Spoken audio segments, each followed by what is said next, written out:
Hola, hola, ¿cómo están? Buenas tardes, Boston, Massachusetts. Buenos días, Oviedo. Y buenas noches, Ixtlán del Río, donde cambia el horario, en Ixtlán del Río. Aquí creo que todavía es Jalisco. Bien, ¿cómo están? ¿Cómo les va? Con una producción de la iglesia Masai. Tenemos ahora a Pepillo, que lo veo más grande. Está más alto, está más alto. ¿no? Y ya se le salen gallos a la voz. Y el Gadi, gracias por seguirnos, ahí la llevamos, síganos en todas nuestras redes, como igual con el podcast, TikTok, Facebook, Insta, y bueno, este es su canal. Hoy vamos a tratar un tema súper interesante, que es pues la salud mental, todo lo que rodea la salud mental, y para eso hemos traído un profesionista de la salud en el ramo de psicología, ¿verdad? Ahorita vamos a dejar que él se presente. Tenemos a otra también personita de la salud, pero de nutrición. Es Jackie. Ya no le vamos a decir Areli, es Jackie. Tengo dos nombres. Muy bien. Hola, hola, ¿qué tal? Pues bienvenidos a su podcast favorito, el mejor. El mejor de todos los el tiempos. mejor de todos. Welcome. Y pues como decía yo, hoy traemos un tema, la verdad, lleno de tabús, muy interesante, pero para eso, como decía Jonah, tenemos aquí a alguien especialista, entonces vamos a dar oportunidad de que se presente. Pues muchas gracias por la invitación, Jonathan, Jackie, por permitirme estar en este espacio para poder hablar de un tema que es muy, muy bonito, que mucha gente habla, pero que bueno, a fin de cuentas vamos a tratar de aterrizar, de aclarar, ¿no? Muchas cuestiones importantes. Su servidor, Miguel Olvera, yo soy licenciado en Psicología por la Universidad de Guadalajara. Desde que egresé, por allá del año del 2018, pues mantuve mi especialización, estuve tomando cursos, diplomados, todo esto relacionado al análisis de la conducta. Esa es mi especialidad, el análisis de la conducta. Y pues aquí estamos para compartir. ¿Tiene consultorio? A ver, platícanos, promociona. Sí, tengo mi consultorio, actualmente mi consultorio particular, pero también soy colaborador del Instituto Jalisciense de Psicoterapia Cognitivo-Conductual y también pues me gusta mucho la docencia, es algo que me apasiona, así es que también lo compagino entre la clínica y la docencia. Eres profe también, entonces. Sí. Dice Gadi que es el único podcast que escucha a Dios, dice. Bendito Dios. ¿Narcisista? Bueno, pues vamos a darle con todo de una vez ya. Miguel, ¿qué es? Bueno, antes de, voy a dar unas estadísticas en México de la salud mental y luego vamos a pasarle el micro a Miguel para que nos explique ampliamente lo que es la salud mental, si es exactamente ese término, o sea, si ese término es el adecuado para referirnos a ellas. Vamos a hablar de estadística. Las principales enfermedades mentales en México son trastornos de ansiedad, es el mentado trastorno obsesivo compulsivo, el TOC, y el trastorno por estrés postraumático. Existen trastornos depresivos, ¿no? Están los trastornos por uso de sustancias, obviamente el alcohol, las drogas, tanta droga sintética. Están los trastornos por déficit de atención e hiperactividad. Los que tienen hijos o hermanitos pues sabrán perfectamente que ese está muy de moda, ¿no? El TDA, el TDAH. Tenemos los trastornos bipolares, la esquizofrenia, trastornos del sueño, trastornos de la conducta alimentaria, tenemos inclusive las demencias. Algunas estadísticas clave en México: 3 de cada 10 personas en México padecen algún trastorno mental a lo largo de su vida. Más del 60% de las personas que sufren un trastorno mental no reciben tratamiento. ¿Qué es lo que va a hablar ahorita Miguel también? No digo, por la poca infraestructura, pero también quizá por algunos tabús que tenemos los mexicanos, pero la estadística es fría, 60% de las personas que tienen trastornos mentales no se atienden. En el 2021 se calculó que el 18 millones de personas en México tienen algún tipo de trastorno mental, lo que representa un aumento desde el COVID en el 15%. La ansiedad es el 52, casi 53%, y la depresión genera el 25% de las enfermedades que más atendió el sistema de salud mexicano en el 2024. 3 de cada 10 personas en México padecerán algún trastorno mental en su vida. Se estima que al menos 20 millones de mexicanos padecen trastornos mentales. ¿Qué más? Trastornos más comunes aquí en México, los que prácticamente están en el top, es la ansiedad y la depresión, ¿no? La ansiedad impacta mucho en nuestros jóvenes de entre 20 y 29 años, que es la edad de los jóvenes, con las mujeres teniendo 23% y los hombres teniendo un 20%. Es decir, las mujeres un poquito más sufren de ansiedad. En adultos de entre 30 y 49 años, las mujeres se disparan un poquito más, las mujeres son 36% y el hombre 30%. La depresión es el segundo trastorno más prevalente, afectando el 25% de los casos atendidos en el 2024. 3.6 millones de mexicanos oficialmente, según el sector salud, sufren de depresión. Los jóvenes, las mujeres sufren depresión 20%, los hombres 17% de jóvenes entre 20 y 29 años, y en adultos las mujeres 28% y los hombres 23%. O sea, tanto jóvenes como adultos, las mujeres son un poquito más depresivas y les genera un poquito más ansiedad.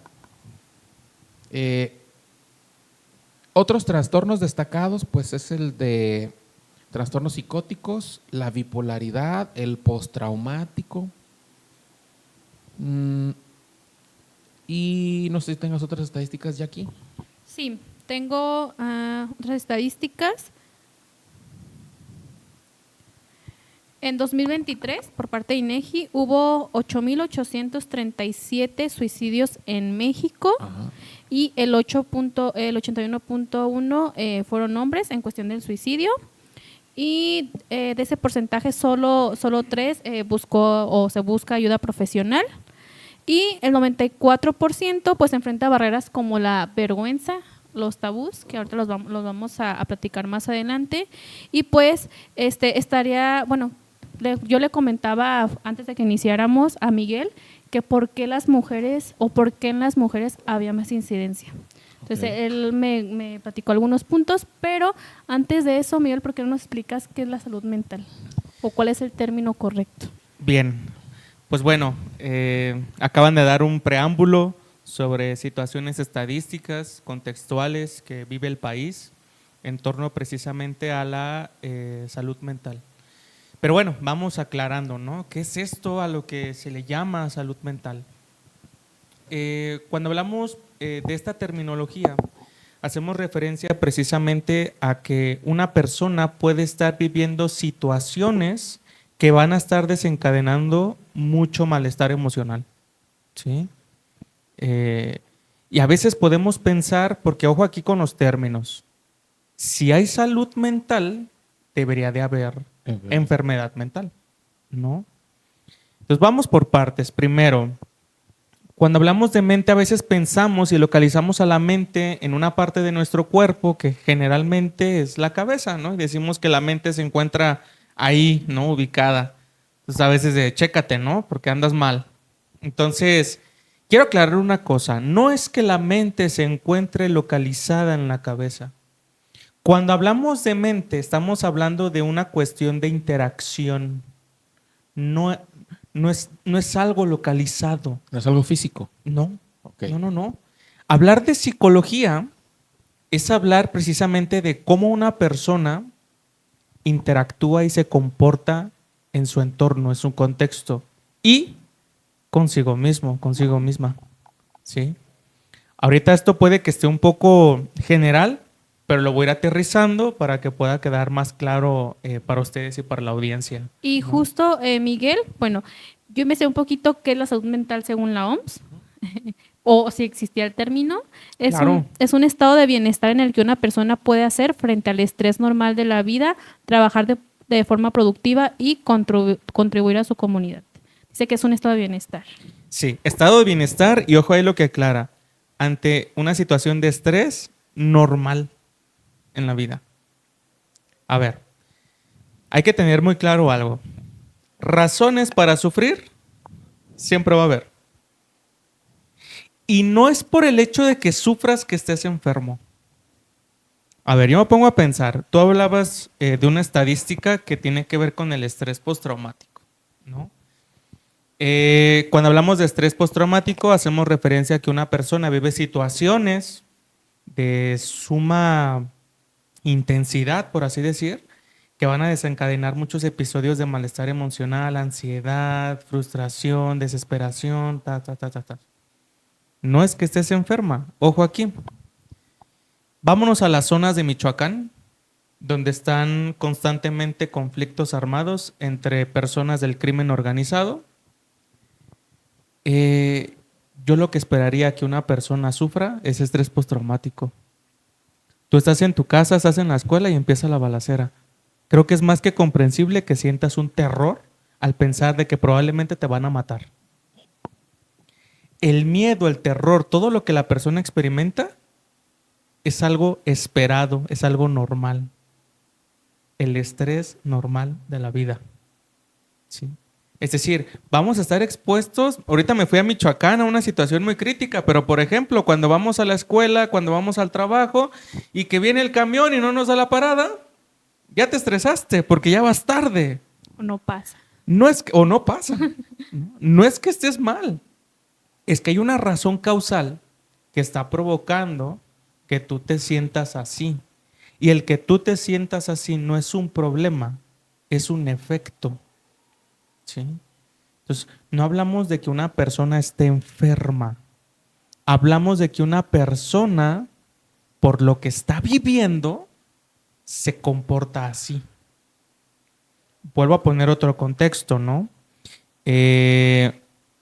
Un matrimonio de dos, hombre y mujer, y fallece la esposa.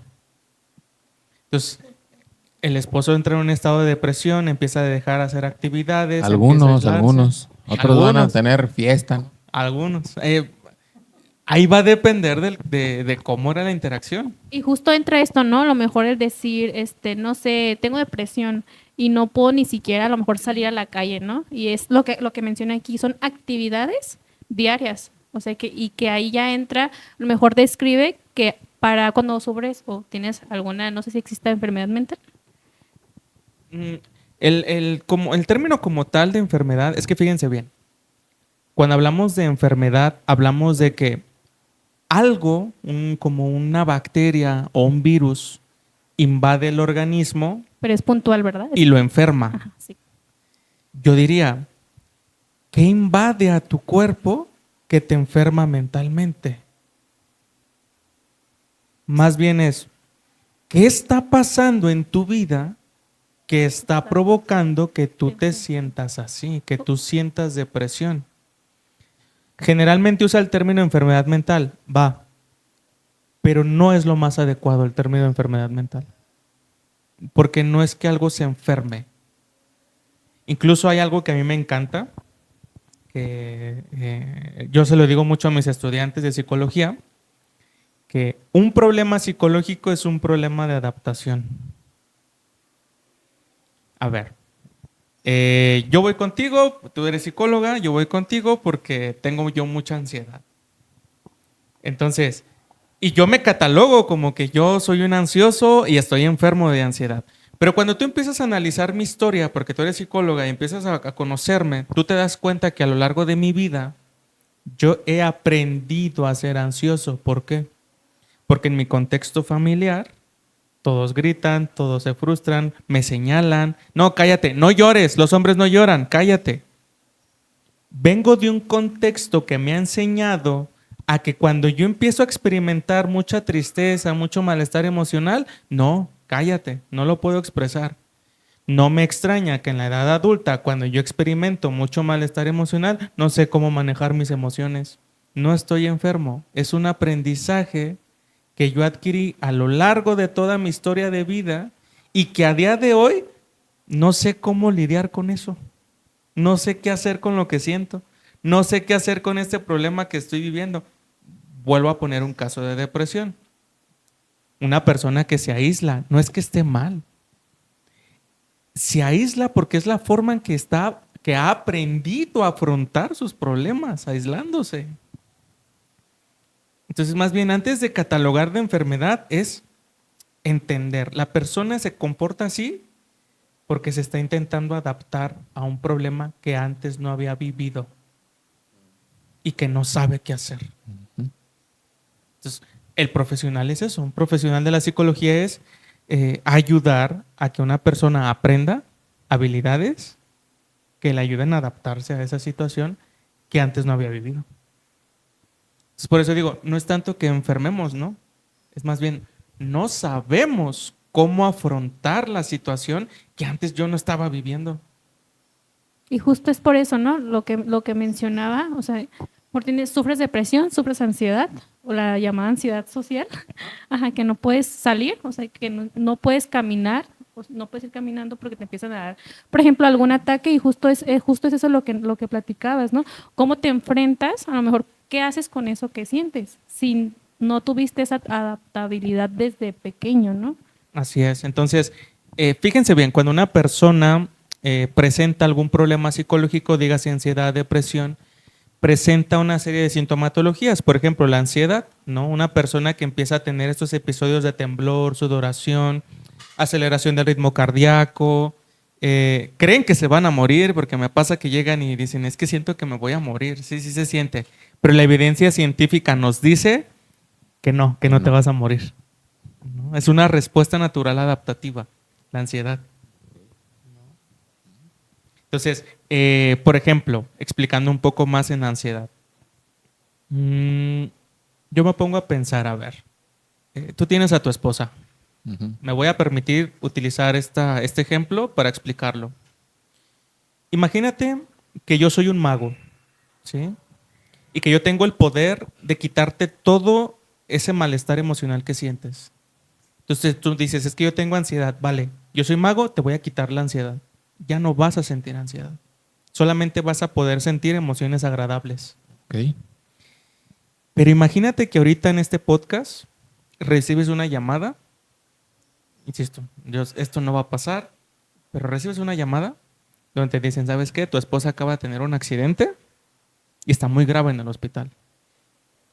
¿Qué harías si yo siendo mago ya te quité la ansiedad? Pues tendría sentimientos de calma, de tranquilidad. Pensaría las decisiones que vienen, pues las pensaría uno mejor, porque no está el calor del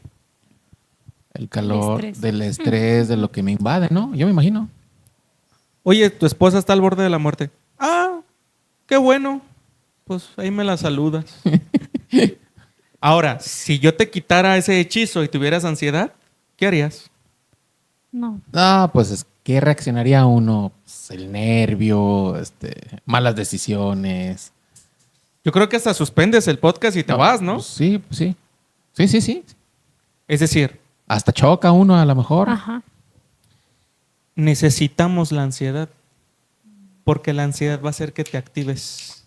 Muévete, hay algo que está pasando.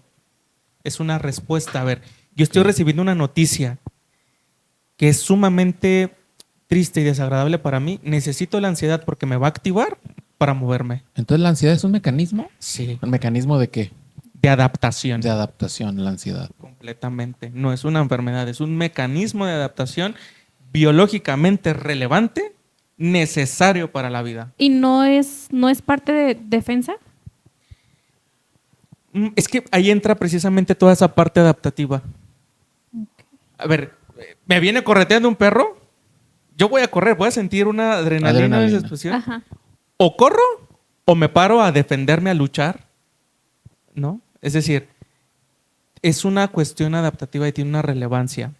Se vuelve un problema cuando, por ejemplo, en la ansiedad, yo empiezo a imaginar escenarios hipotéticos. Sobrepensamiento. Es que me van a embargar porque no he pagado el banco, y qué voy a hacer con mi trabajo, qué voy a hacer con mi familia. Es decir, yo empiezo a visualizar muchos escenarios. Mi cuerpo no sabe si es real o no. Y tiene que reaccionar. Mi cuerpo se prepara, mi cuerpo dice, a ver, espérame, me estás poniendo tantos escenarios que el cuerpo dice, actívate, porque son tantos los problemas que estás teniendo que necesitas energía, movilidad, aceleramiento del ritmo cardíaco, aumento del ritmo sanguíneo para que te puedas mover. Pero esos escenarios no son reales. Y el cuerpo no lo interpreta así, el cuerpo simplemente responde. Sí. Vuelvo a lo mismo, no es una enfermedad, es una respuesta que ocurre porque algo la está desencadenando. Un mecanismo de respuesta Ujú. que quiere de mí sacar lo mejor. Ajá, ayudarte a afrontar el problema, a resolverlo, ¿sí? Entonces, si no lo ataco de frente, si no lo resuelvo bien, se deja venir todo lo demás. Sí, generalmente cuando no tratamos la ansiedad, Ajá. lo que ocurre es esto, que seguimos anteponiendo escenarios. Sobrepensando. O me va a pasar esto, y luego te empiezas a aislar, porque cuando empiezas a dar por hecho que te va a ocurrir algo desagradable, no me expongo y mejor me aíslo. Y aislarte, ¿qué va a provocar? Va a favorecer que sigas sobrepensando. El cuerpo va a seguir respondiendo, porque el cuerpo, ¿qué está pasando? Me preparo. Y tú dijiste algo hace rato, cuando estábamos platicando antes de empezar. Somatizamos. ¿Qué quiere decir esto? Como yo estoy activando mi cuerpo constantemente, más bien como mi cuerpo se está activando constantemente, empiezo a tener problemas gástricos. ¿Por qué? Pues porque el estómago se contrae, no dejo descansar, no logro estar tranquilo, contraigo el estómago, empiezo a tener úlceras, porque las paredes del estómago se empiezan a quemar por el ácido, empiezo a tener inflamación, colitis, problemas intestinales y todos los problemas que desencadenan. O sea, yo preparo al cuerpo para escenarios que no van a existir. Así es. El cuerpo no dice, el cuerpo reacciona de manera natural. El cuerpo no sabe si es real o no. Exacto, no Se sabe prepara. si es real. Entonces, yo preparo a mi cuerpo para escenarios que no van a existir, por lo tanto mi cuerpo lo debilito. Sí. Lo Se debilito y me desgasto y vienen todas las enfermedades, ¿no? Y justo era lo que nos comentaba Miguel, o sea, no es como que la mente sea algo en especial, sea un órgano, por ejemplo, ¿no? Entonces al final lo que no te está, o sea, no puedes enfermar a la mente, sino lo somatiza el cuerpo, pero tu entorno es quien lo está desencadenando. Así y es. me llama mucho la atención que he escuchado que dicen que es la enfermedad del siglo. ¿Has escuchado? La ansiedad, ¿no? Ajá, O el sí. estrés. El estrés ¿Y qué es la el ansiedad. estrés? ¿Qué es el estrés?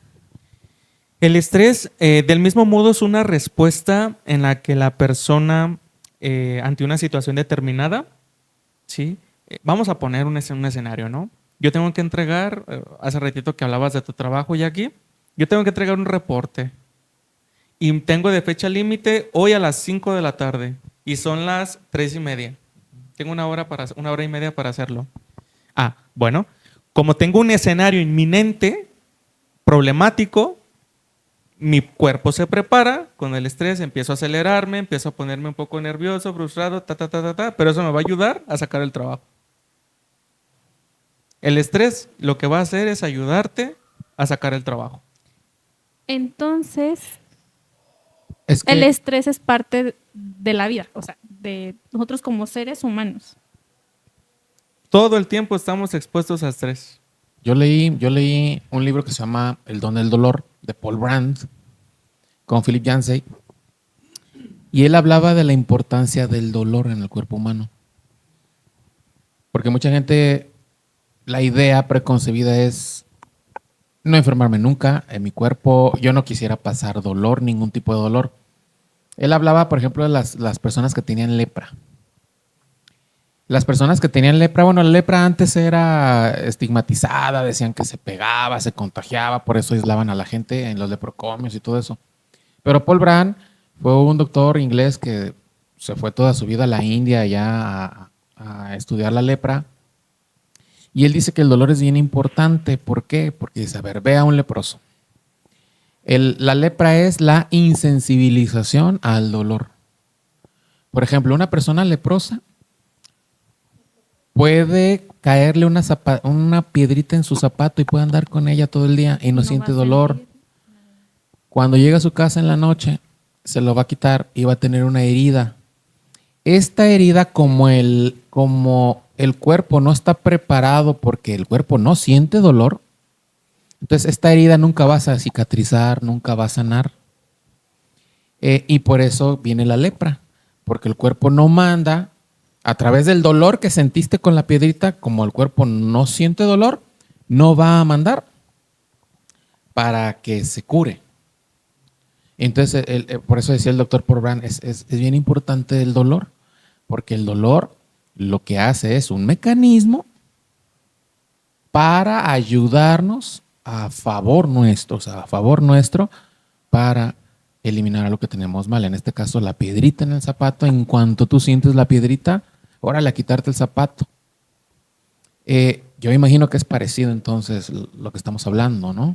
Completamente. La ansiedad y el estrés son importantes porque pueden ayudarnos bien dirigido a mejorar nuestro entorno, ¿no? Es lo que trata de decir Miguel. Sí, y es que fíjate que en relación a esto que comentas, a lo largo de nuestra vida nos enseñan que sentir estas emociones desagradables está mal, ¿no? Sí. Entonces, cuando llegan conmigo, por ejemplo, a consulta, a terapia, es que me siento muy triste y demás, y cuando me platican el por qué, pues yo lo que digo es, pues es que es esperado que te sientas triste. Oye, me estás diciendo que en tu casa tu papá se la pasa regañándote, diciéndote que eres un tonto, Creo Bueno, que es esperado Que te sientas que te así. sientas triste, pero la sociedad nos enseña en este contexto en el que estamos viviendo que la felicidad plena es la ausencia del dolor, la ausencia de tristeza, la ausencia de ansiedad. Vaya problema, porque eso es imposible. Eso es imposible. Y de una vez les digo a nuestra audiencia, no se puede evitar sufrir. El sufrimiento forma parte de la experiencia humana. Y yo creo que hacemos de todo para no estar estresados, ¿no? Huyendo. Huyendo, nos ocupamos en diferentes cosas, queremos planear una rutina así súper wow para no estar estresados, ¿no? Pero al final es parte, o sea, es parte de nosotros, o sea, como seres humanos, ¿no? Y nos queremos escapar. Por ejemplo, les enseñé un libro que dice No creas todo lo que piensas. Es un libro muy conocido, creo que se llama Joseph Neun, algo así, el escritor, y comentaba sobre pensar. Todos sobrepensamos. Sí. ¿Por qué? A lo mejor hay decisiones que tenemos que sobrepensarlas. Hay decisiones en las que, imagínate que dice, no sé, una decisión muy difícil, ¿no? Si lo piensas y hablas lo primero que se te viene a la mente, pues no va a ser como la más acertada, ¿no? Y él mencionaba, aquí no está mal tener pensamientos. Lo que está mal, o no es que esté mal, pero ya ponerte a pensar en esos pensamientos es lo que te llega a sobrepensar. Entonces, que es el sobrepensamiento. Entonces, podemos tener muchísimos pensamientos, podemos tener, por ejemplo, hasta justo intrusivos, ¿no? Y demás, pero pues también qué hacemos con los pensamientos si estamos justo sobrepensando. Pues dicen que el 95% de lo que pensamos no va a suceder. Sí. Fíjense, necesitamos pensar, no podemos dejar de pensar. Gracias al pensamiento hemos podido inventar. O sea, una persona se imagina, quien creó, por ejemplo, estos dispositivos, primero lo imaginó, lo pensó, después se valió de la materia para poderlo hacer real, ¿no? Necesitamos pensar. El problema es que en ocasiones, y es que es algo bien importantísimo, o sea, el sobrepensar tiene una función muy importante. ¿Cuál es su función? Encontrar una solución. Sí. O sea, yo me pongo a pensar en por ejemplo, las mujeres de la tercera edad, sobre todo, que se van a acostar y empiezan a pensar en sus hijos, que cómo estará, que qué va a pasar, que esto y que se ponen... La función de sobrepensar es eso, encontrar una solución a un problema que se está presentando. Se vuelve un problema cuando no podemos dejar de sobrepensar. Y eso es una habilidad que se aprende. ¿Por qué? ¿Por qué digo esto? Porque parte del proceso, por ejemplo, de terapia es aprender a qué le presto atención. De una vez les digo, no se puede dejar de pensar. Cuando dejes de pensar es porque Ya no estás viviendo. ya estás muerto, ya estás muerta. El día que ya no pienses es porque ya moriste. Entonces, pueden tener la pregunta, entonces, ¿cómo le hago? ¿Cómo puedo dejar de sobrepensar? No se puede dejar de sobrepensar. Se puede aprender a elegir a qué le prestas atención. Ok. Y eso es un aprendizaje. Eso te puede ayudar a un profesional de la psicología. Porque cuando llegan conmigo, es que ya no quiero, ya quiero dejar de pensar. Yo sí les digo, no se puede. No se puede. Y Miguel, no, pues Bueno, no. dejar de pensar en alguien, ¿no? Ah, bueno. Ahí entonces habrá que aprender a qué le vamos a prestar atención. A ver, Miguel, entonces, ya nos aclaraste qué es la ansiedad, ya nos aclaraste qué es el estrés, qué es la depresión. La depresión, cuando hablamos de este trastorno, es cuando una persona vive alguna situación que gradualmente provoca que pierda cosas que le resultan agradables. Por ejemplo, yo estoy tratando de pensar en algún ejemplo que pueda desencadenar depresión. Una separación. Los noviecitos, ¿no? Que se separan. Ándale, esa. Entonces, están teniendo una relación de pareja, pero por X o Y razón, pues se pierde. Se da la ruptura.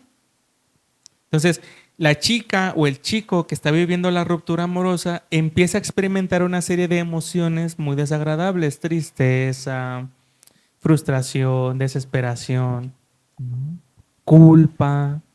Entonces, ahí viene esta parte de sobrepensar, es que pude haber hecho esto, debí haber hecho esto, pude haber cambiado, empieza a sobrepensar y luego aparte empieza a hacer cosas como por ejemplo aislarse, pasar más tiempo en su habitación, empieza a comer más alimentos, empieza a pasar más tiempo en cama, Escuchar rolas tristes. escuchar canciones tristes, ¿no? Es decir, su comportamiento está favoreciendo la aparición y que ese malestar emocional se vaya agudizando.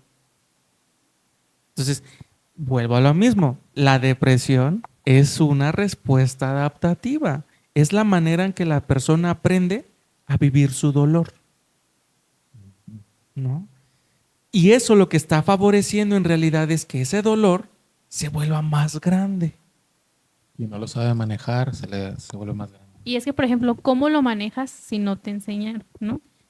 Es que esa es la punta. O sea, en la vida no nos enseñan a vivir dolor, no nos enseñan a vivir una separación, no nos enseñan a vivir la muerte de un ser querido. O sea, no nos enseñan. Todo es lo malo, las emociones desagradables son malas. No, espérense, las emociones desagradables forman parte de la vida, al igual que las emociones agradables. Solo que las emociones agradables, pues es más fácil disfrutarlas. Con las que se buscan también. Claro, las emociones desagradables, ¿no? Entonces, no nos enseñan a cómo lidiar, porque esa es la verdad, no nos enseñan a lidiar con el malestar. Y ahí tenemos personas con depresión. La depresión no es otra cosa que la ausencia gradual de cosas que eran agradables. Me aparto, me aíslo, me ausento. Y eso, en ese intento de solucionar, termina por favorecer el malestar. Uf. Por eso ustedes psicólogos dicen que pues no frecuentes los lugares donde frecuentabas con la pareja y todo eso, ¿no? Para tratar de no agudizar. Bueno, eso pienso yo. Sí, en el tratamiento como tal, pues sí, o sea, si tú me dices, ¿sabes qué? Pues nosotros frecuentábamos ir a Plaza Oblatos, ¿no? y ya neta yo no me puedo parar en Plaza Oblatos porque empiezo a lloro. llorar. Yo sí le diría, pues ¿para qué vas, no? ¿Para qué vas? Pues mejor ve a otra plaza. Y justo Sí. empezamos a entender más lo que mencionabas al inicio, que el entorno es también quien favorece, El entorno. ajá, o quien te enferma, ¿no? De cierta manera. Sí, porque he escuchado mucho por ejemplo, yo también platicaba también con Miguel, con Jonah, sobre mis pacientes que van consulta de nutrición y yo creo que el 60% su trastorno es derivado de algún tema psicológico. Ah, es que ese es otro tema. Para allá voy. Pero bueno, dale. Aquí comiendo papitas hablando de... Bueno, hay que hay chicharrones. Se necesita la grasa, nutrióloga. Se necesita a veces grasa. No, y justo, digo, empecé a platicarlo porque, ¿qué pasa, no? Cuando, por ejemplo, el ejemplo de una ruptura, empiezas a comer más o empiezas a comer menos. También puede ser cualquiera de las dos. Hay alimentos que... Estamos hablando, gente, ahora de otro trastorno, el trastorno alimenticio. A Ajá. ver, de una vez, dilo bien. Sí, son trastornos Sí, sí, sí. alimenticios. Ajá. Ajá. Hay trastornos alimenticios que, por ejemplo, ya están, que se pueden diagnosticar tal cual. Por ejemplo, bulimia, anorexia, hasta la obesidad es una enfermedad, ¿no? Sí. Pero sí yo he tratado pacientes que no es que coman cantidades exuberantes o no es que se la pasen comiendo, es porque hay algo más que los está enfermando. Al estar sometidos a tanto estrés, que ya nos explicó Miguel qué es el estrés, durante tanto tiempo, pues empieza a dañar tu salud, ¿no? Por ejemplo, cortisol, que es la hormona que regula el estrés, empieza a hacer elevaciones y esto que pasa hace que tengamos más masa grasa, a pesar de que no estemos comiendo. Pero pues también es un sistema de defensa de nuestro cuerpo, ¿no?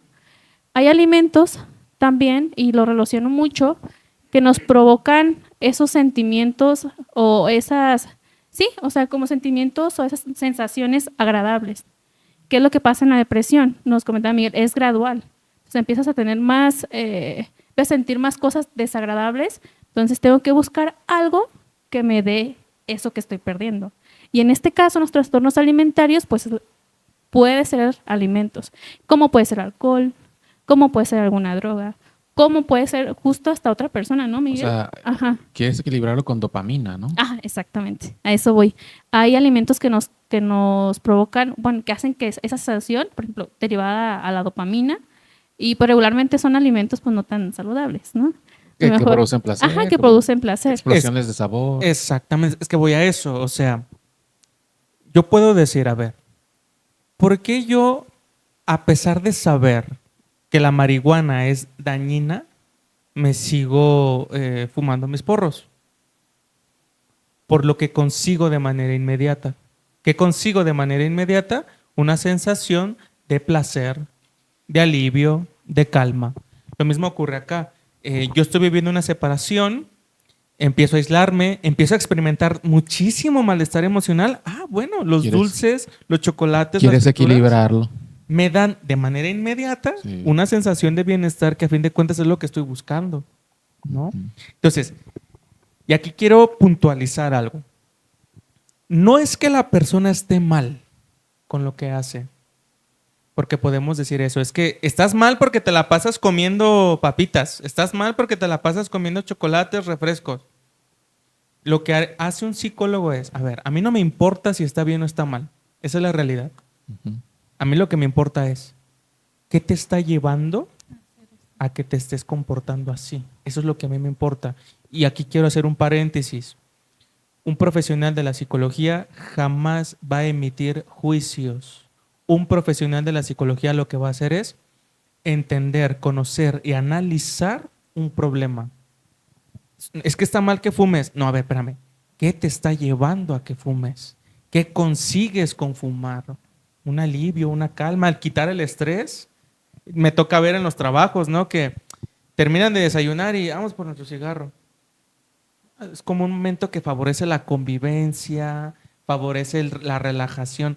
Eso es a lo que va la persona a hacer. Sí. No en sí el tabaco, ¿no? O por ejemplo, en mi caso, en la empresa hay personas que a las 6:30 de la mañana están fumando. pero después platicas con ellos y son personas que no les gusta su trabajo o que no están a gusto en esa empresa o por X o Y los está llevando a eso. El término es TCAs, que son trastornos de conductas alimentarias. TCA. Ajá, TCA, es el término correcto. Trastorno de conducta alimentaria. Ajá. Muy bien. Que va ligado, o sea, prácticamente a algún trastorno psicológico. Claro. Ajá. Y, por ejemplo, yo creo que en general, el sector salud no debemos emitir juicio. Yo creo que a lo mejor no nada más es psicología, puntual en psicología, también como nutriólogos a veces llega un paciente y más allá de poderlo ayudar, ya con tu juicio ya hiciste todo. Yo he tenido pacientes que me dicen, es que yo me gusta preguntar, oye, ¿y por qué dejaste de ir con la persona que estabas yendo a consulta nutricional? Es que me regañaba, ¿no? Es que en vez de ayudarme me hacía sentir peor. Es que cuando no van por algo más allá de comerse unas papitas, ¿no? O van más allá de a lo mejor de comerse una hamburguesa. No, o sea, no se está tratando de raíz el problema. Por eso debe ir acompañado de la parte psicológica. Claro, ahí es muy importante en ocasiones entender que existe un trabajo multidisciplinario en el que una persona al acudir a nutrición puede al mismo tiempo estar yendo a terapia o a psiquiatría Un médico. con un médico, ¿no? Especialista, precisamente porque hay muchos factores. A ver, en la aparición de un problema hay variables que favorecen que es el problema. Por ejemplo, una persona que va a nutriólogo, pues es que se alimenta bien y todo, pero vamos a hacer estudios de la tiroides, pues salió ahí un problema con Súper la tiroides, común. ¿no? Entonces, y por eso no puede bajar de peso. Y eso a su vez desencadena un malestar psicológico. ¿Por qué? Porque llega a su casa y en su familia es que estás bien gorda, de nada sirve que estés haciendo dietas y nunca bajas de peso, tanto gym y vete nada más. Entonces, ese contexto favorece que la persona misma se esté diciendo, no logro los objetivos, estoy gordo, estoy fea, estoy ta. Y justo comienza un síndrome metabólico. Entonces, un síndrome es una enfermedad desencadena otra, ¿no? Y ya comenzamos con la aparición de, a lo mejor ya de diabetes, a lo mejor también ya de hipertensión, que es muy común y las cifras son muy altas en México. Y sí es alimentación, pero ¿cómo estamos de la parte psicológica? Que es Este es un trastorno muy importante porque en México estamos muy obesos. En México hay mucho trastorno de alimentación, ¿no? Sí, y ahí tiene que ver mucho la cultura. Sí. Algo que se nos escapa de las manos, que difícilmente podemos controlar. El momento de la convivencia del mexicano es en la comida. De hecho, cuando estaba haciendo la carrera nos decían los profes, si se fijan, una boda, ¿cómo se celebra? Comiendo, ¿no? Por ejemplo, no sé, un cumpleaños, comiendo. Un funeral. Un episodio de podcast. Que ya llega el pan, ¿no? Que llega el café. Los chicharrones. Pero la comida chips. es justo de nuestra parte o de esa cultura que tenemos como mexicanos, ¿no? Digo, y además que la cultura mexicana, la gastronomía, pues también es muy... Influye. Sí, es rica y es rica también en otras cosas.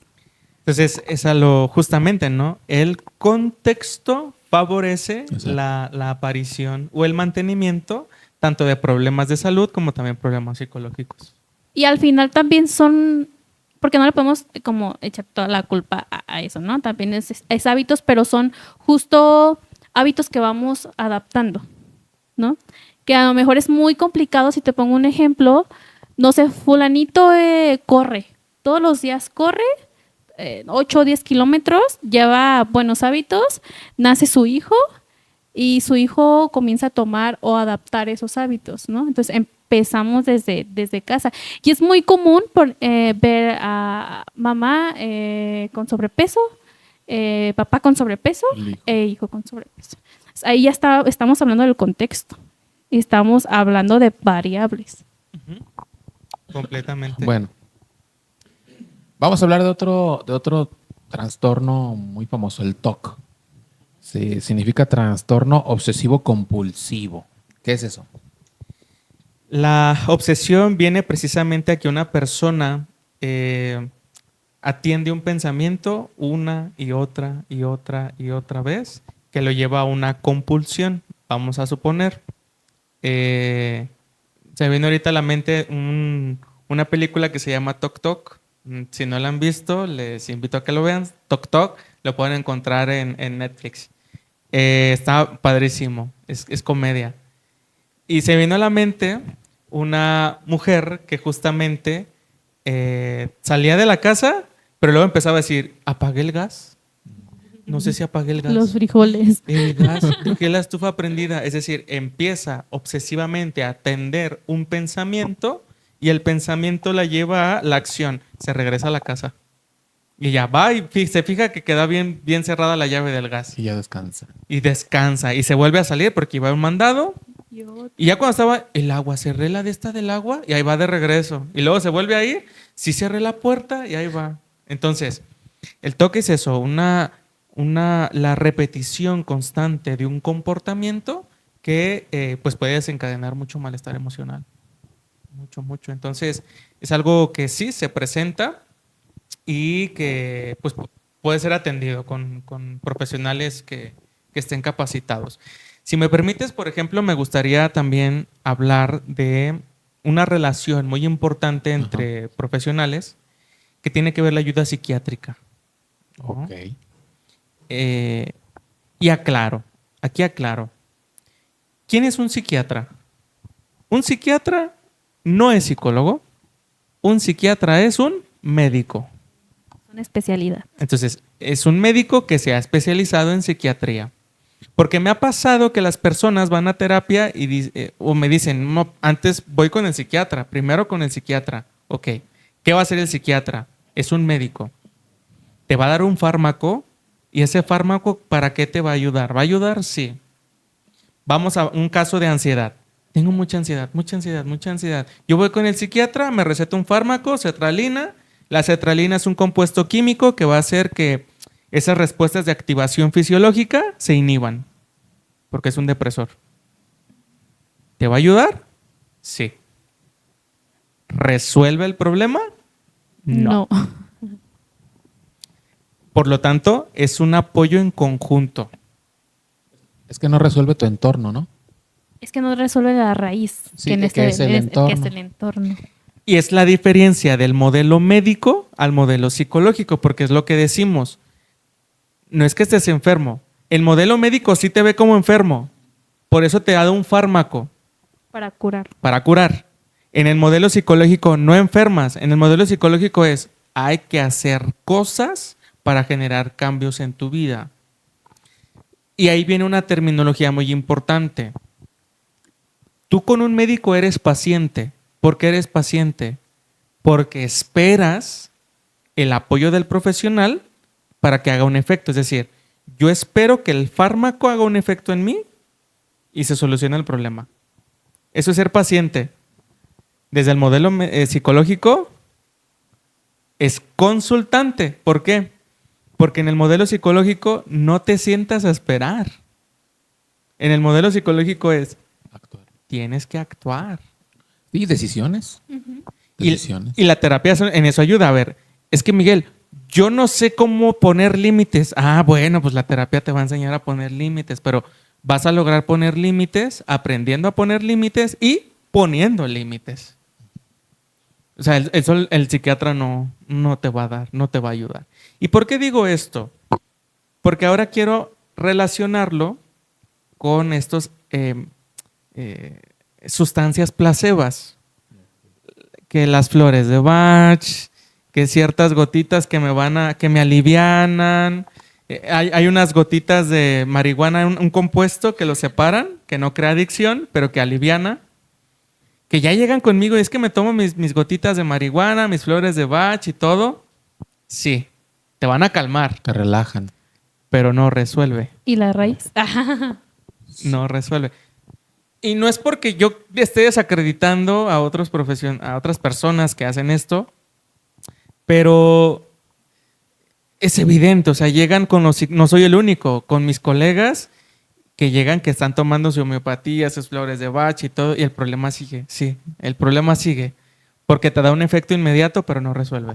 Sí, pues la señora que lo estresa al marido, las flores estas y todo lo que dijiste la relaja, pero no hace nada con el marido, o sea, no le hace nada al marido, el marido sigue golpeándola, insultándola, generándole estrés, ¿no? Ok. Bueno, yo aquí estoy de alumno, como verán, Miguel, se ve que luego es profe, ¿verdad? Sí. Luego se ve que es profe también. Se ve que sabe. Me ha costado. El TEP, ya lo hablamos, es el trastorno de estrés postraumático. Por ahí tengo otro. Bueno, el trastorno por sustancias, creo que también ya lo hablaron ahorita. Que ahí, por ejemplo, me gustaría abordar algo. Ahorita se ha hecho muy común el consumo de sustancias. Es una cuestión social. Lo visualizamos mucho porque, a ver, los jóvenes han incrementado el consumo de las sustancias porque el contexto en el que viven favorece. Vemos que los jóvenes viven en esos contextos culturales o sociales donde hay pocas oportunidades de acceso a salud, a vivienda, a trabajo. Es decir, estoy creciendo en un contexto tan complicado que el consumo de sustancias me hace olvidarme de esa realidad en la que vivo, o la venta y producción me generan ingresos que no tengo. Entonces, es un problema estructural social. Ya lo que decías, ¿no? Que es contexto político y social. Y yo creo que también estamos como en la generación que todo queremos de ya y de rápido, ¿no?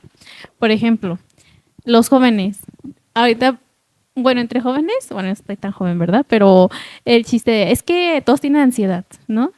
Pero porque todos también buscan reacciones inmediatas.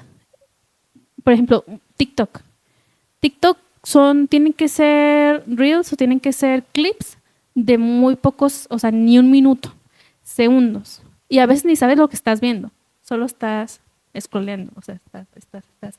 Porque a lo mejor también eso te causa, de cierta manera, olvidarte de tu realidad. Digo, es un poquito fuera de lo que hablamos de drogas y demás, No, pero creo que ver. también es parte de ahorita que estás hablando como de esa generación, ¿no? Que busca escaparse de una realidad. Estamos viviendo un contexto social en el que sí se nos está enseñando a ser cada vez menos tolerantes. Oh, sí. Sí. Mucho menos tolerantes. O sea, sí, a lo inmediato. Dame lo inmediato y ya, ¿no? Entonces, me pasó, se los comparto, ¿no? Hace tiempo, justamente la semana pasada me enfermé, la estaba pasando muy mal y yo era de que el fármaco de ya hazme efecto.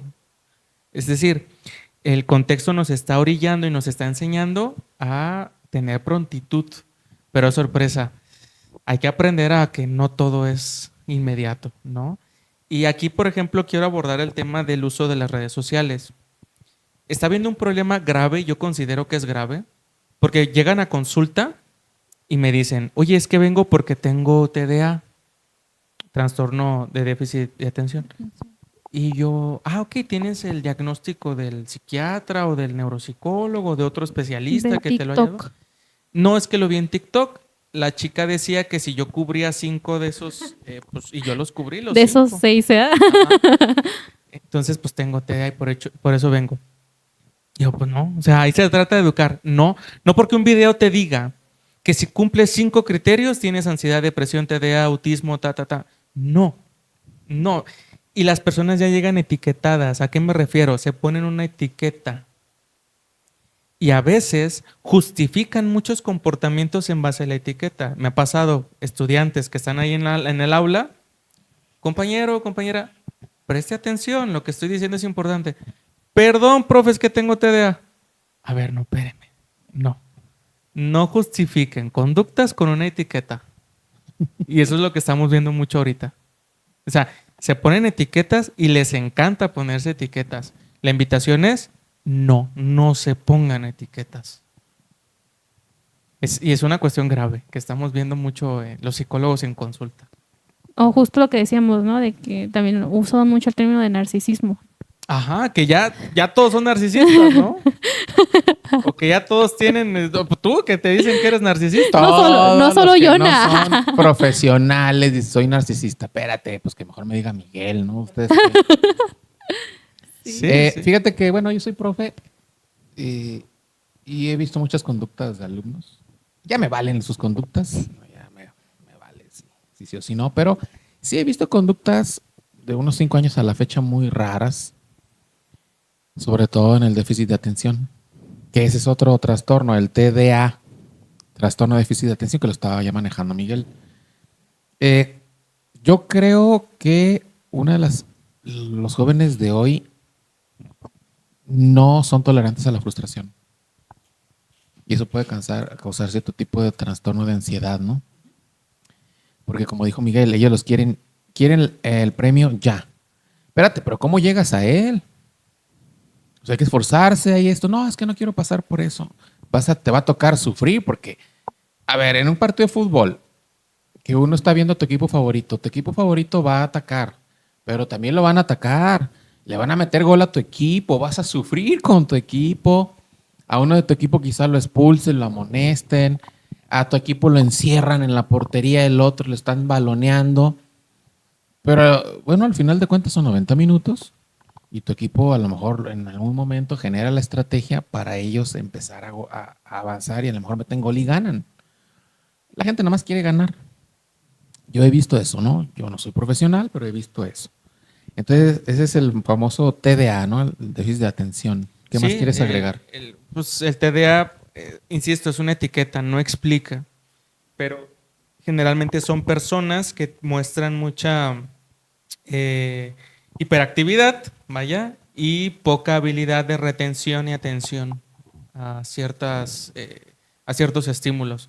Entonces, no nos quedemos con la etiqueta, más bien ahí será cuestión de acudir con un profesional que realmente haga una valoración y que a fin de cuentas, a ver, y eso es otra cosa que quiero aclarar, el diagnóstico es para el profesional, no para la persona que consulta.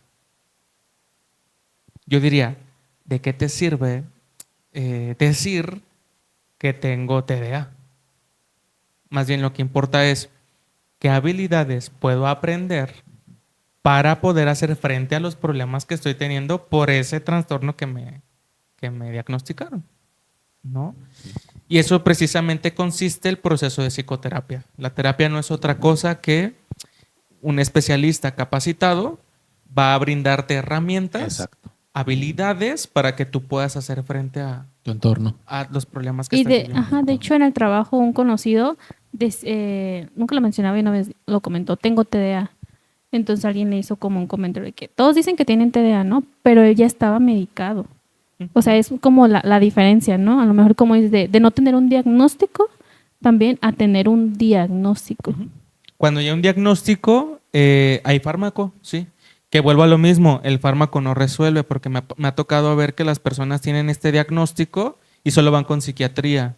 Pues de una vez les digo, no, o sea, regula, ayuda, sí. Yo no voy a demeritar el trabajo del profesional de la psiquiatría, pero no resuelve. Uh-huh. La resolución es el trabajo en conjunto entre las habilidades que aprendes en terapia y el fármaco y el acompañamiento psiquiátrico que irás teniendo, ¿no? Eso es lo que complementa. Entonces, hay que tenerlo siempre muy presente, muy en cuenta, porque a veces hay mucha desinformación y las personas se van por eso. O sea, nada más el medicamento, las flores de Bach, la homeopatía. No. El trabajo psicológico implica también un esfuerzo, un compromiso y que no va a ser fácil. Vuelvo a lo mismo. A mí nunca me enseñaron a regular mis emociones. Pues el psicólogo te va a enseñar a regular tus emociones. Y pues es algo que nunca has hecho. Pues va a costar trabajo. Luego dicen, es que el psicólogo no me ayudó. Pues espéreme, es que el resultado no es inmediato. Como con los nutriólogos. No, es que ya no voy porque no sirve. Y no adoptaste ningún hábito. Entonces. Exactamente. Oye, Miguel, la bipolaridad y la esquizofrenia ¿es a los psicólogos o hay que dejárselo a los psiquiatras o en conjunto? Trabajo en conjunto. Ahí, por ejemplo, temas de bipolaridad, que es personas que suelen tener episodios de depresión o episodios también de mucha hiperactividad, la esquizofrenia que también va acompañada de delirios, alucinaciones y demás. Sí o sí, el acompañamiento psiquiátrico, pero también el acompañamiento psicológico. O sea, sí, o sea, ¿por qué? Porque obviamente por la complejidad de lo que implica pues estos problemas, ¿no? Y ahí sobre todo, que también es algo que quiero precisar, dos cosas. La primera, el trabajo colaborativo con la familia. Cuando un profesional de la psicología trabaja con la familia se involucra, los cambios son maravillosos. Otro factor, cuando la familia no se involucra.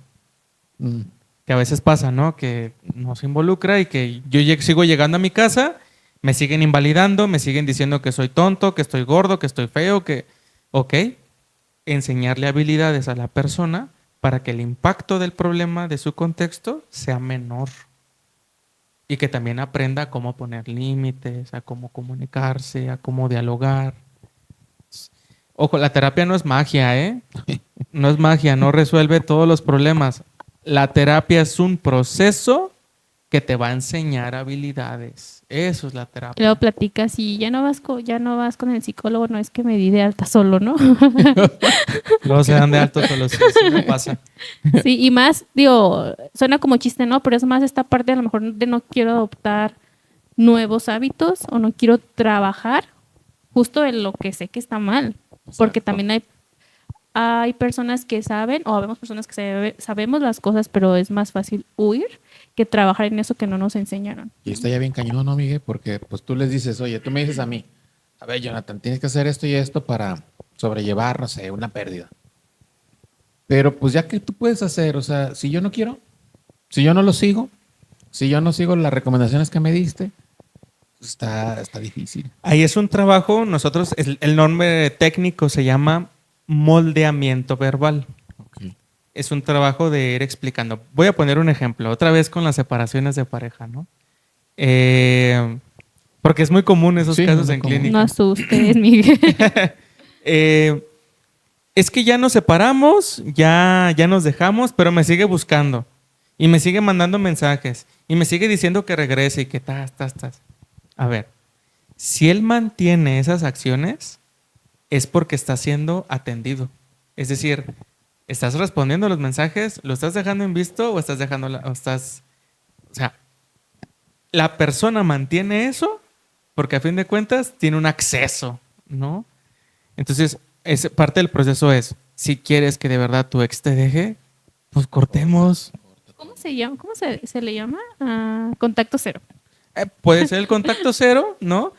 Y ya cuando tú planteas esto, ya es así como que, ay, pues como que no. Ya no van a la segunda sesión. Entonces ahí explicamos, bueno, no esperes que deje de hacerlo porque a fin de cuentas lo va a seguir haciendo.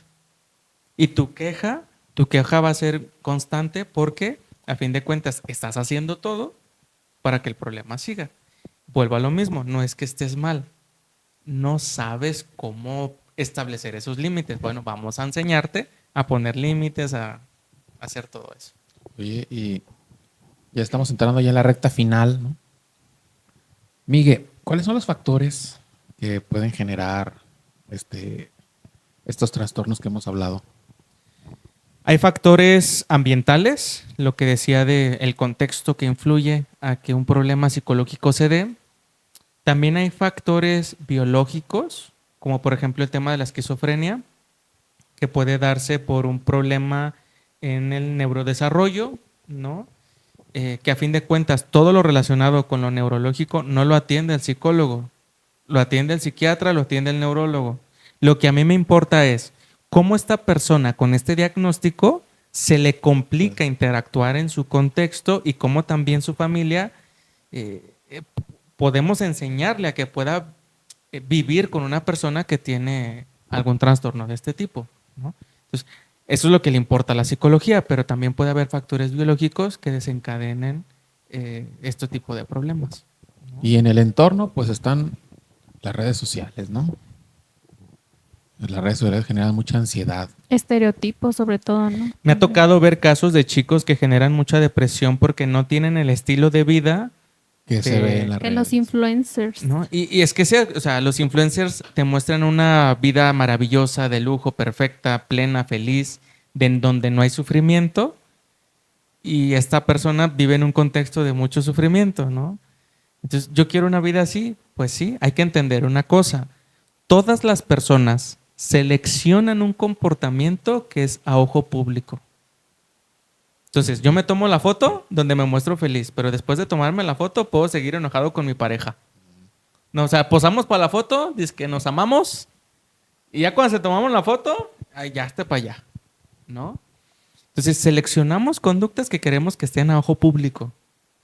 Igual yo ahorita yo me estoy comportando de una forma profesional, yo estoy eligiendo conductas que para la audiencia sean agradables, al igual que ustedes, pero yo no me comporto igual aquí que estando en mi casa con mi esposa, ¿no?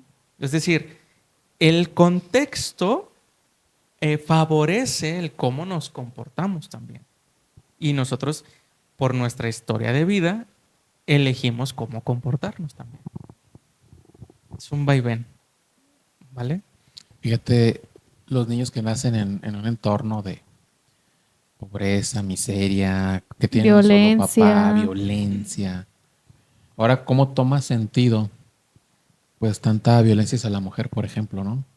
Estos chicos que vienen de entornos pésimos. ¿Cómo replicas, no? Lo que sí, aprendes. está bien cañón. O sea, con este tipo de profesionistas que vienen, pues uno se le abre la mente y dice, híjole, entonces lo importante que es cubrir a nuestros niños, ¿no? De alguna manera, deja tú que seamos pobres, porque creo que aquí la pobreza no interesaría mucho cuando tenemos un niño, pues que papá y mamá están presentes, papá y mamá los ayudan a desarrollarlos.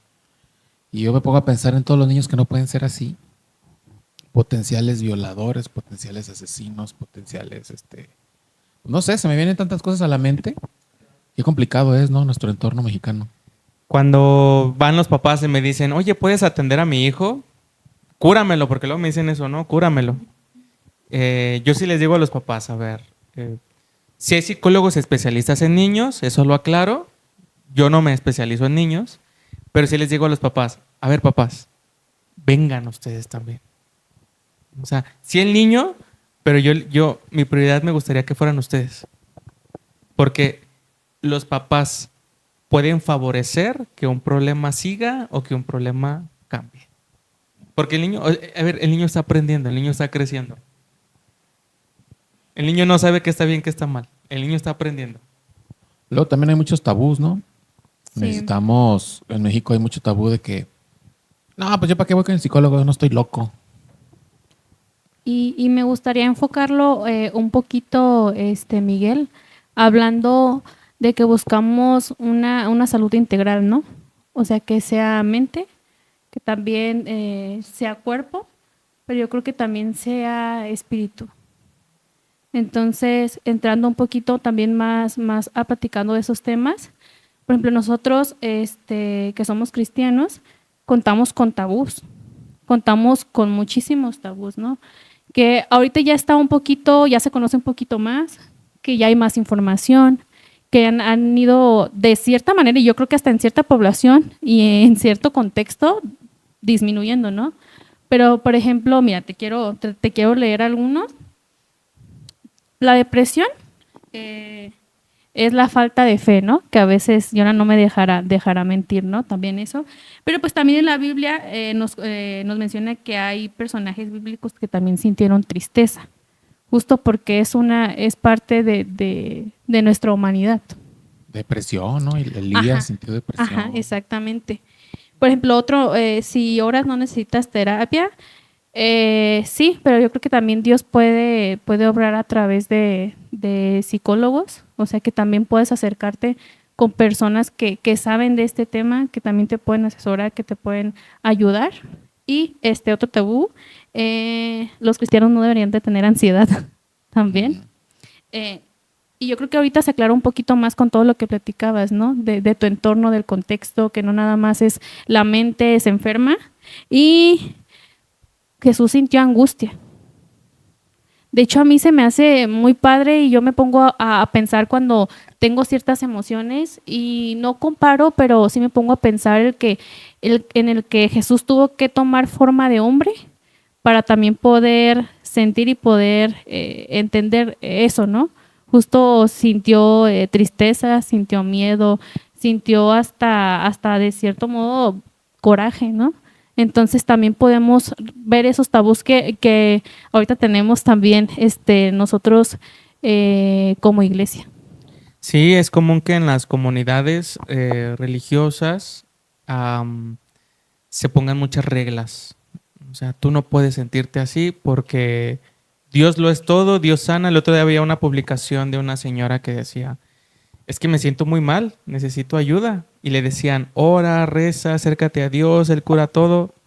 Sí, está bien. Y la espiritualidad es una base fundamental en la vida de una persona, ¿no? Pero a ver, no sabemos cómo lidiar con ese problema y no sabemos cómo lidiar con ese malestar, ¿sí? Acercarte a una espiritualidad puede forjar en ti la habilidad de aprender a tolerar el malestar, aprender a vivir el malestar. Yo me pongo a pensar en una persona que tiene una enfermedad crónica degenerativa y que se apoya mucho de la fe para poder transitar el dolor. Pablo lo hizo. El apóstol Pablo, él tenía un aguijón, dice. Dice yo, y le oraba a Dios que le quitara el aguijón. Nunca se dice el aguijón, pudo haber sido una enfermedad, pudo haber sido algo. Dice, y yo le pedía a Dios y le pedía que me lo quitara, y no me lo quitaba y que nunca se lo iba a quitar. Entonces Pablo aprendió a vivir con ese dolor, no sé si sea dolor físico o dolor emocional. Claro.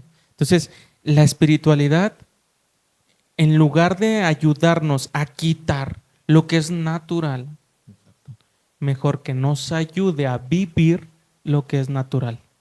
Entonces, yo vivo mi espiritualidad junto con toda mi humanidad. Y en mi humanidad hay momentos de dolor.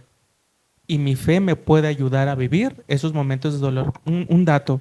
Yo he tenido casos de personas que piensan en el suicidio, pero luego se detienen. ¿Por qué? Porque es pecado. Bien. Yo digo, bien. Bien, bien. Qué bueno. Bien. Si pensar que es pecado te va a mantener aquí, sí. Apóyate de tu espiritualidad. Me ha tocado ver las personas que están en los centros de recuperación de adicciones. Vaya, maravillosa la espiritualidad que los ayuda a cambiar sus vidas y a salir de esos... La espiritualidad es un acompañamiento precisamente en esa integridad de la persona misma. Te iba a preguntar, Miguel, si crees en Dios. Me dijiste que sí, afuera de cámaras, si crees en Dios. Y te iba a preguntar esto, pero creo que ya se está resolviendo la pregunta. Dios aquí en la psicología con alguien que tenga un problema como yo. Para ti, Dios, ¿dónde entra? Porque tú haces tu chamba, sí, como psicólogo. Sí. ¿Dios en dónde entra? Fíjense, a mí como paciente. Vale. Yo como profesional, y esto no es tanto porque yo lo hago así, sino porque hay un código de ética y yo me apego al código de ética. Sí. Yo no voy a hacer una mezcolanza entre mi creencia y lo que la otra persona crea. Entonces, yo en un proceso terapéutico no voy a hablar de Dios por cuenta propia. Yo tengo mi fe, yo vivo mi fe, yo practico mi fe plenamente. Pero eso es aparte a mi praxis clínica. Pero cuando una persona me dice, es que para mí Dios es una base y una prioridad, vale, cuéntame, ¿cómo es tu relación con Dios? ¿Cómo Dios tiene una influencia en ti en el sentido de poder cambiar un estilo de vida? Eso me interesa. ¿Por qué? Porque eso es psicológico. Sí. A mí me interesa cómo la influencia de una persona con su fe puede ayudar a favorecer un cambio en su vida. Y a fin de cuentas, el cambio psicológico, pues es lo que a mí me interesa. Entonces, la fe, Dios, la religión, entra allí. Fíjate, Jesús lo dijo, me amarás con toda tu mente, ¿no? Es decir, que nosotros necesitamos poner de nuestra parte en esta situación psicológica para estar bien. Porque Dios me dice que tengo que amar a Dios con todas mis fuerzas, con todo mi corazón y con toda mi mente. Pero yo tengo que hacerlo, yo tengo que amarlo. Eso es una acción, son decisiones. Entonces, nosotros, bueno, los que son cristianos o los que practican una fe, que nos están viendo, de nosotros es una obligación estar bien mentalmente. Porque debemos de amar a Dios con una mente sana. Y si yo tengo broncas, con algún trauma, si yo estoy estancado, conductualmente hablando, bueno, pues tenemos psicólogos que podemos acudir a ellos, como Miguel, y que nos pueden dar herramientas para nosotros con nuestra voluntad decir, Dios, me dijo el psicólogo esto y lo voy a hacer porque quiero estar bien para ti, porque tú me lo has mandado. Eso es lo que yo traté de ahorita decirlo específicamente, lo que dijo Miguel, ¿no? De que si Dios te ayuda, adelante, ¿no? Si tu fe te ayuda. Eso es un comentario mío. No sé si... Claro, completamente. Entonces, y aquí no sé cuánto nos queda de tiempo. Dale tú. Aquí esta parte de... Me gustaría introducir lo relacionado a la praxis psicológica, ¿no? Vuelvo a lo mismo. Yo como profesional vivo mi espiritualidad, mi fe, pero yo, ¿no? Si una persona comparte su espiritualidad en sesión, me interesa, sí, porque eso puede favorecer un cambio, ¿vale? Pero ahora bien, ¿qué onda con aquellos psicólogos que sí o sí meten espiritualidad? Porque me ha tocado conocer casos de psicólogos que hablan de angeloterapias. Los parapsicólogos mentados, todo eso. Los parapsicólogos, que los fantasmas, que tienes un espíritu. ¿La metafísica entra?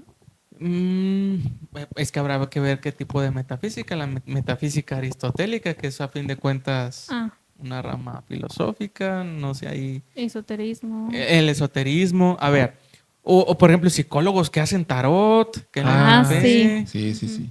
Cuidado con eso. Un profesional de la psicología no debe ni tiene que hacer eso. ¿Por qué? Porque hay un código de ética. Y si un profesional de la psicología está metiendo aspectos relacionados con todas estas cuestiones, huyan. Búsquense un profesional que trabaje con modelos basados en evidencia. Eso le va a ayudar mucho. Entonces, a veces me pasa, oye Miguel, ¿cómo podemos saber que es un buen psicólogo? Bueno, dos cosas principales. Y es tu derecho a preguntar.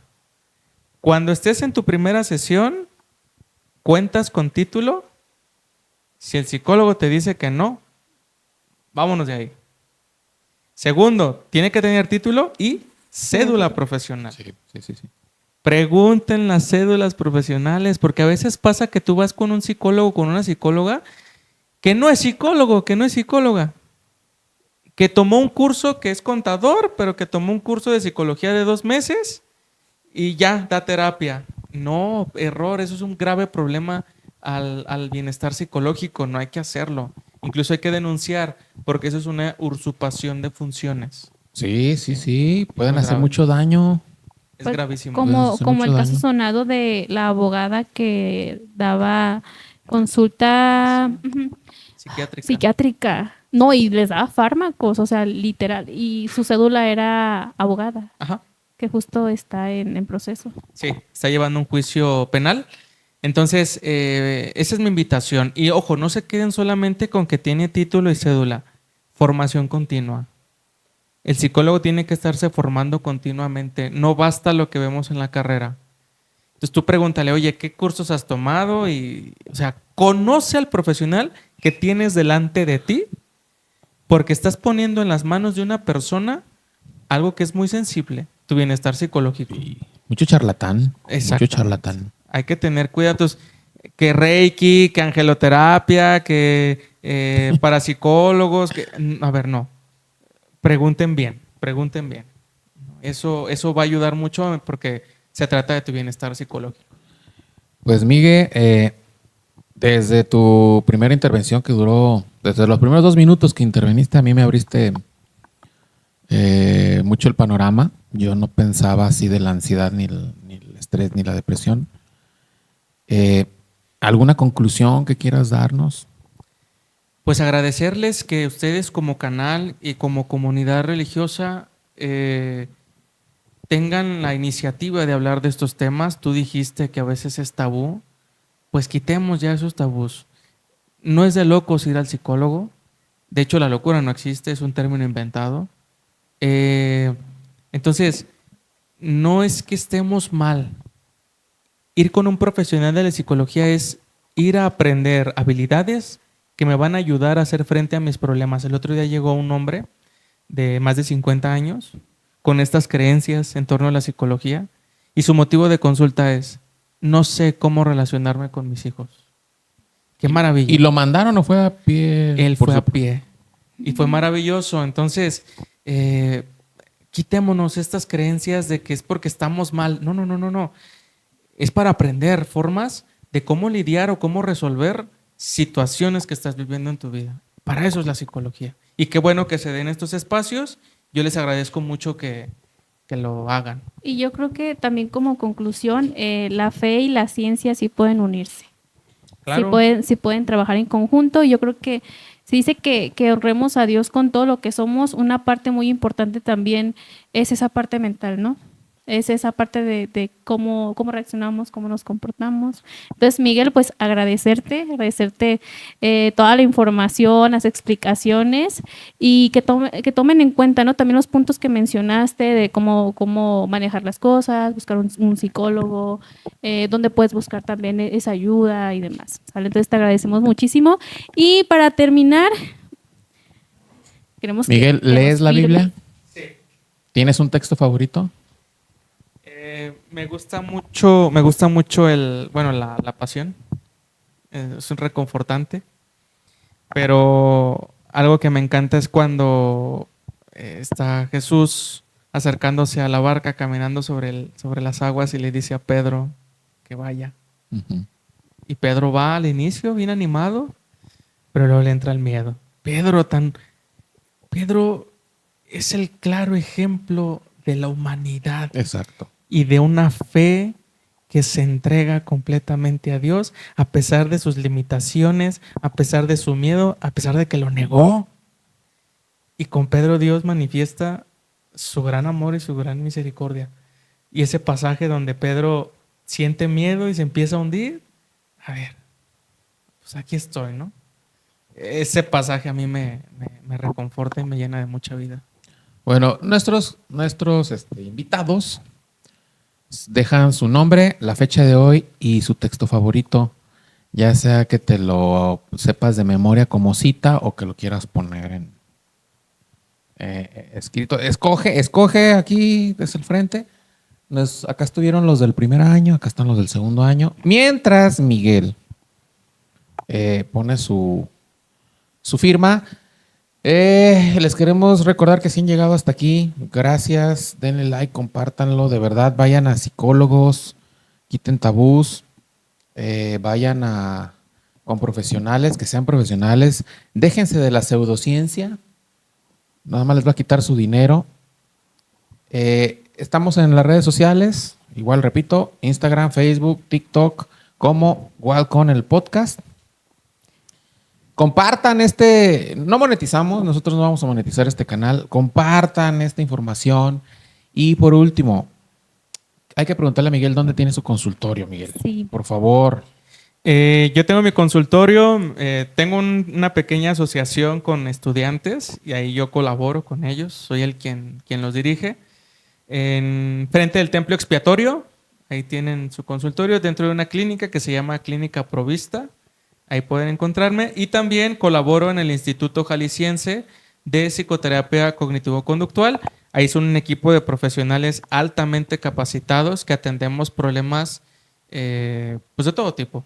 Pero ahí sí puedo decir, bueno, también de mi otro equipo, pero en el Instituto Jalisciense, personas maravillosas de alta calidad en temas relacionados a la praxis clínica psicológica. Eso es un lugar confiable. También acá, con mis muchachos. Pero acá son estudiantes egresados, están aprendiendo y lo podemos hacer de la mejor forma. Acá son especialistas ya en temas, pues como tal, ¿no? De la psicología. Muy bien. Si hay alguien que sabes que necesita ver este video, que necesita ver esta información, compártela. Nos puedes encontrar en todas las redes y pues muchas gracias. Gracias Miguel. Gracias. Un placer conocerte. Y nos estamos viendo, gente. Cuídense, Dios les bendiga, Dios les guarde. Adiós. Bye.